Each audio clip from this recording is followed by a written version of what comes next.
Guys, तो क्या आप एक ऐसे स्टूडेंट हो जिसका अभी अभी ट्वेल्थ स्टैंडर्ड खत्म हुआ है और ये सोच रहे हो कि ट्वेल्थ स्टैंडर्ड खत्म होने के बाद हम क्लैट एग्जाम के लिए अपियर कर सकते हैं। इस बात को लेके अगर कंफ्यूज हो कि लॉयर जो है आखिर कैसे बना जाए, और अगर ट्वेल्थ स्टैंडर्ड कंप्लीट हो चुका है तो जो क्लैट एग्जाम है क्या हम उसके लिए एलिजिबल होंगे। क्योंकि बहुत सारी बार ऐसे होता है कि कुछ बच्चे अपनी क्लैट एग्जाम जो है वो तभी दे देते हैं जब उन्होंने बोर्ड एग्जाम ट्वेल्थ की अपियर नहीं करी है। तो पहले क्लैट एग्जाम अपियर करते हैं और फिर वो लोग अपियर करते हैं ट्वेल्थ बोर्ड एग्जाम।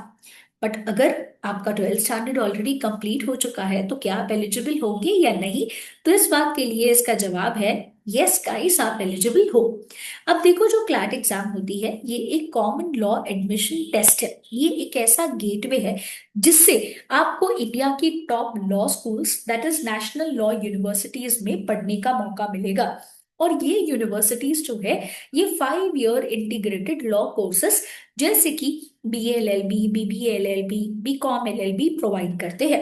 अब अलग अलग एनएलयूज है देश के अलग अलग हिस्सों में, बट कुछ टॉप एनएलयूज जैसे कि NLU Bangalore, NLU Hyderabad, NLU Kolkata, NLU Bhopal, NLU Jodhpur, ये कुछ टॉप NLUs में आ जाते हैं।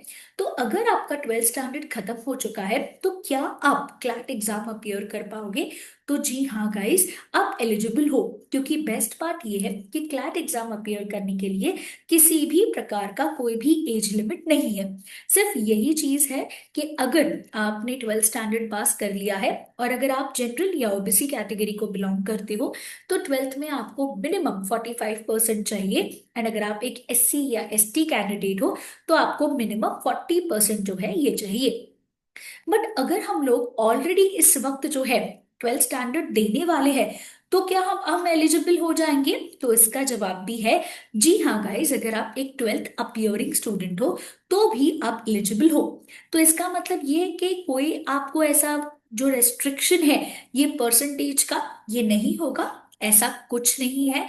आपको भी रेस्ट्रिक्शन होगा, बट आपको आपके ट्वेल्थ स्टैंडर्ड में इतने मार्क्स लेके आने होंगे और फिर जो प्रूफ है दैट इज आपका जो मार्कशीट है ये आपको सबमिट करना होगा आपके काउंसलिंग स्टेट में। तो ये चीज आपको ध्यान रखना है कि ये जो एलिजिबिलिटी का रूल है 45% for the general and OBC category and 40% for the SC and ST candidates, ये एप्लीकेबल है। और इस एग्जाम को कोई भी स्टूडेंट क्या कर सकता है, अपियर कर सकता है। अब नेक्स्ट स्टेप आपको क्या करना चाहिए। तो गाइस, सबसे पहले एक चीज ध्यान में रखिए कि इसमें टोटल जो है ये 5 प्रकार के सब्जेक्ट्स होते हैं। That is English, GK, legal, logical reasoning और मैथ्स। अब इसमें क्या क्या टॉपिक्स होते हैं, किस तरीके के क्वेश्चंस पूछे जाते हैं, पेपर पैटर्न क्या है, इसको लेके मैंने एक डिटेल्ड वीडियो बनाया हुआ है। उसका लिंक मैं नीचे डिस्क्रिप्शन बॉक्स में दे दूंगी। इंपॉर्टेंट चीज ये है कि प्रैक्टिस स्टार्ट करनी होगी क्योंकि पूरा पेपर MCQ बेस्ड ही होता है। तो हमें हमारी प्रिपरेशन जो है ये की सब्जेक्ट्स को ध्यान में रखते हुए करनी है। रेगुलर मॉक टेस्ट जो है ये स्टार्ट करनी है। और ये सारी चीजें आपको बी एडुकेयर के पास मिल जाएंगी क्योंकि B Educare is trusted by the students for the CLAT exam preparation. तो गाइज, फटाफट से अपनी प्रिपरेशन क्लैट एग्जाम की स्टार्ट कर दीजिए।